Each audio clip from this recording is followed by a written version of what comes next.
मालिक न करे किसी को ऐसी अस्पतालों का चक्कर लगाना पड़ जाए, नहीं तो इलाज तो दूर की बात है, चक्कर काटते काटते और बेइज्जती सहते सहते ही उसकी मौत हो जाएगी। क्या है पूरा मामला और ऐसा हम क्यों कह रहे हैं? यदि आप सिकल सेल नामक बीमारी के बारे में नहीं जानते होंगे, जिसे डबल एस कहते हैं, और ये बीमारी खासकर आदिवासी क्षेत्र में बहुतायत पाई जाती है। हम बात कर रहे हैं मध्य प्रदेश के शहडोल जिले की, जहां पर सिकल सेल जैसी बीमारी ने अपनी जड़ें जमा ली हैं। मामला बुढ़ार सामुदायिक स्वास्थ्य केंद्र का है, जैसे आपके पीछे मेरे देख रहे हैं। CSC बुढ़ार का मामला है और ये मामला जो है इतना गंभीर है, इसके बावजूद स्वास्थ्य विभाग के मुखिया और जिले के कलेक्टर या कमिश्नर और आला अधिकारी इस मामले में चुप्पी साध कर बैठे हैं। क्या है पूरा मामला? शहडोल जिले के धनपुरी के वार्ड नंबर 2 में रहने वाले योगेंद्र मेहरा, पुराना वार्ड नंबर 2 है, योगेंद्र मेहरा जो सिकल सेल नामक बीमारी से पीड़ित है। हार्ट की दिक्कत होती है, युवा लड़का है, उसके आगे पूरी जिंदगी पड़ी हुई है, लेकिन इस बीमारी ने उसे ऐसे दबोच लिया है कि उसे चाहे अनचाहे अस्पताल के चक्कर काटने ही पड़ते हैं। एक तरफ तो पूरी बीमारी ने और गरीबी ने तंग कर रखा है, और दूसरी कमी जो है यहाँ के मुखिया, अस्पताल के लोग पूरी करने में कोई कोर कसर नहीं छोड़ते। क्या है पूरा मामला आपको दिखाएंगे। आप तस्वीर में 2 लोगों को देख रहे हैं। ये हरीश पांडे हैं, टेक्नीशियन हैं, प्रभारी टेक्नीशियन है या किस पद पर हैं ये तो खुदा ही जाने, ऊपर वाला ही जाने, मालिक ही जाने। लेकिन दूसरे तरफ अपने हाथ में कागज लेकर एक युवा, जिसके सामने पूरी जिंदगी पड़ी है, ये खड़ा है और उससे विनती कर रहा है। क्या कह रहा है जरा आप भी सुनिए, फिर पूरी तफ्तीश से हम आपको बात बताएंगे। बिना कुछ देर किए आपको सीधे मुद्दे की बात पे ले चलते हैं कि आखिर क्या विवाद था और क्यों ये खबर सामने आई, क्यों युवक को शिकायत करनी पड़ी शहडोल के कलेक्टर से लेके प्रदेश के स्वास्थ्य मंत्री तक। पहले आप ये वीडियो देखिए, फिर आपको लगभग चीजें समझ में आ जाएंगी कि पूरा मामला क्या है। बुढ़ार सामुदायिक स्वास्थ्य केंद्र का ये मामला है, और ये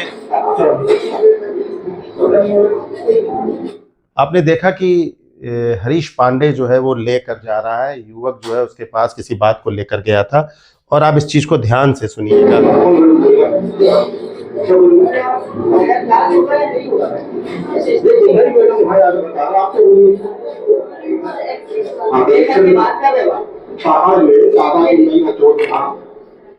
सुना आपने किस लहजे से कागज फेंका गया और क्या कहा गया? ये नौकरशाह है, ये वही नौकरशाह है, ये वही कर्मचारी हैं जो आपके और हमारे और इस युवक जो इलाज कराने गया था, इसके द्वारा जो टैक्स दिया जाता है, उसी टैक्स से इसे तनख्वाह मिलती है, वेतन मिलता है। एक बार फिर सुनिए इसको कह क्या रहा है।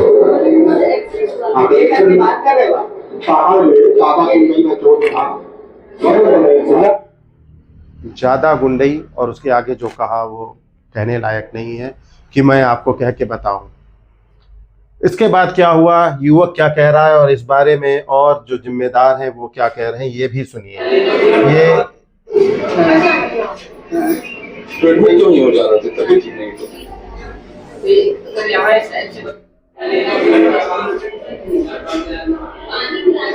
इसी एक्सरे रूम के सामने ये हादसा हुआ था, और ये वीडियो फिर दोबारा सामने आया है। आगे आपको दिखाते हैं कि आगे क्या। बुढ़ार सामुदायिक स्वास्थ्य केंद्र में एक सिकल सेल का जो मरीज है वो उपचार के लिए आया था, तो जो वहाँ के टेक्नीशियन है एक्सरे विभाग के, उन्होंने उसके साथ अभद्रता की और उसको भगा दिया।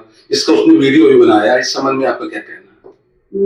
ये मामला मेरे संज्ञान में आया है, और इस पूरी मैटर को मैंने अपने वरिष्ठ अधिकारियों को भी बता दिया गया है, तो इस संबंध में जांच होगी, जो भी उचित कार्रवाई होगी वो होगी। मैं यहाँ पे डॉक्टर के पास आया था, सांस फूल रहा था, तो जाने से बहुत दर्द हो रहा है, तो मैं एक्सरे कराने आया था। डॉक्टर साहब इंजेक्शन देते हैं, इंजेक्शन लगवा लो, फिर एक्सरे लग लेते हैं। अगर एक्सरे सही आएगा तो मेडिकल कॉलेज में खड़े। मैं एक्सरे के लिए जैसे एक्सरे रोड में गया, तो वहाँ पे जो एक्सरे कर रहे हैं पांडे जी है कोई, और उनसे सिकट्टा पूछा कि सर पेशा से काटना है कि हाथ में जो कड़ा पहना है उससे भी काटना है। उसने पर्ची पे बोला कानून ना बताते, जितना बोलो उतना कर। मैंने उनसे बोला कि मैं आपसे गाली खाने आया, आप गवर्नमेंट की ड्यूटी कर रहे हैं कि आप गाली देने के लिए आए मेरे पास। तो हमने पर्ची फेंक दिया, बोलता है नेता ना बन, चल जाए यहाँ से, बाहर से करा के नहीं होगा तेरा यहाँ पे। मैंने आते ही हमने वीडियो भी बनाई, पहले तो हमने वीडियो नहीं बनाई, हमें लगा अच्छे से पेश आएंगे, हमने अपने बचाव के लिए वीडियो बनाई और फिर मैडम से बात की हमारे, मेरे पे डॉक्टर मैम बैठी है, हाँ बाकी मंगाया। फिर मैं यहाँ पे रवि पटेल सर थे, उनसे भी बात की कि सर देखिए आपके सामने जैसे बदतमीजी कर रहे हैं, उससे पहले भी मैंने कई शिकायत भी कर चुका है। मेरी शिकायत लोग अगर ये बोले कि क्या हो गया था इससे? भैया ये एक्सरे ले दिया है, मैं इसको सिर्फ कपड़ा उतारने के लिए। ये वही पांडे जी हैं, ये वही पांडे जी हैं जो अभद्रता से पेश आ रहे थे, और ये वही पांडे जी है जो युवक को गाली दे रहे थे। सिकल सेल नामक डबल-एस बीमारी से पीड़ित है युवक, और जब वो पहुंचा तो आपने देखा किस तरह उसका पर्चा फेंक दिया, और उसके बाद ये किस तरह अपनी सफाई पेश कर रही हैं। इससे पहले जो महिला डॉक्टर सामने थी वो प्रभारी बीएमओ है बुढ़ार की, डॉक्टर शैली जैन। उन्होंने क्या कहा ये भी आपने सुना, और पीड़ित युवक ने कहा वो भी आपने सुना। आप सुनिए हरीश पांडे जो प्रभारी टेक्नीशियन है क्या कह रहे हैं, कैसे साफ गोई से पूरे मामले से खुद को किनारे कर ले रहे हैं। सुनिए क्या कह रहे हैं ये पांडे जी। वीडियो बनाने लगा, इसके विरोध पर ये सब इनको मार दिया अंदर कमरे के अंदर। मैं अकेला हूं, कमरे तक भी पहुंच गया किसी दिन सर। ऐसा क्यों कर रहे हैं? ये सब कुछ नहीं सर यार, 2-3 पैसे के थे, एक्सरे भी किया, मैं अभी आई इसको वो कपड़ा उतार के बात तक नहीं कर रहे। अब सर इसमें कोई बात नहीं की है, कपड़ा उतार टी शर्ट उतारने को तमीज की बात हुई, टी शर्ट उतारने के लिए एक्सरे करवाना, टी शर्ट उतारने के लिए मामला, इतनी बात हुई। आपका शुभ नाम? हरीश पांडे। ये आप एक्सरे देखते हैं? हरीश पांडे जी हैं। और अब आपको हम दिखाते हैं प्रभारी मंत्री, मुख्यमंत्री और इस जिले के पालक मंत्री की बात, और क्यों हो रहा है ये सब, क्या हो रहा है सब। और सवाल तो आखिर लाजमी है, जिले के पालक मंत्री हैं और मध्य प्रदेश सरकार के उप मुख्यमंत्री होने के साथ ही स्वास्थ्य मंत्री भी हैं। जो अस्पताल आप देख रहे थे ये इन्हीं के विभाग की है, ये उन्हीं के विभाग का कर्मचारी है। मंत्री जी नमस्कार, आपसे निवेदन है और आपसे यह भी प्रार्थना है कि सुन लीजिए उस बच्चे की बात जो सिकल सेल डबल-एस जैसी बीमारी से पीड़ित है। कहाँ जाए वो? आज इस घटना को 3 से 4 दिन हो गए हैं, और आज शुक्रवार को जब युवक कलेक्टर के पास शिकायत लेकर गया था तो कलेक्टर जो बीते दिन तक संवेदनशील नजर आते, हालांकि कलेक्टर ने इस मामले को गंभीरता से लिया है और कलेक्टर ने कहा है कि जांच भी शुरू कर दी गई है।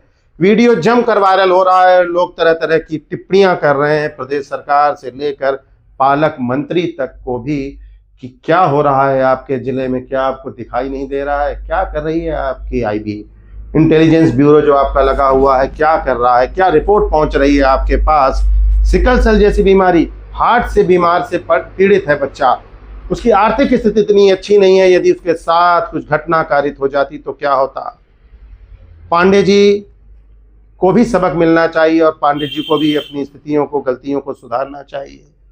राजेंद्र शुक्ला जी स्वास्थ्य मंत्री हैं, पालक मंत्री हैं, इनसे अपेक्षा करते हैं कि ये बात इन तक जरूर जाएगी, और बात जाएगी तो कुछ न कुछ हल तो जरूर निकलेगा। आगे चलते हैं। शहडोल के कलेक्टर डॉक्टर केदार सिंह हैं और बगल में सुरभि गुप्ता जी हैं, कमिश्नर हैं। दोनों से निवेदन है कि इस मामले को संज्ञान में लीजिए। इस मामले में का सुखद पहलू यह था कि कोई भी बड़ी घटना नहीं घटी।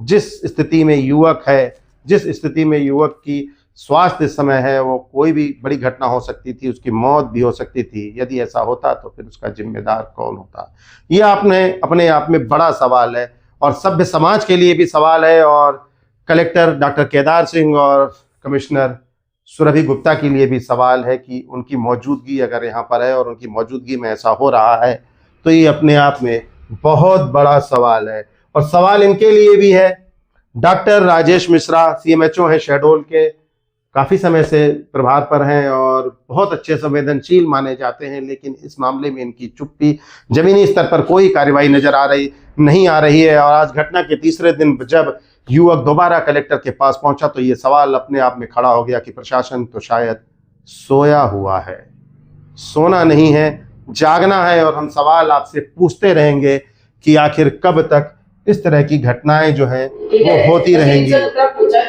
देखिए क्या बोल रहा है और इसके बाद हम इजाजत लेंगे आपसे। एक बार पूरी बात फिर से सुनिए कि युवक क्या कह रहा है।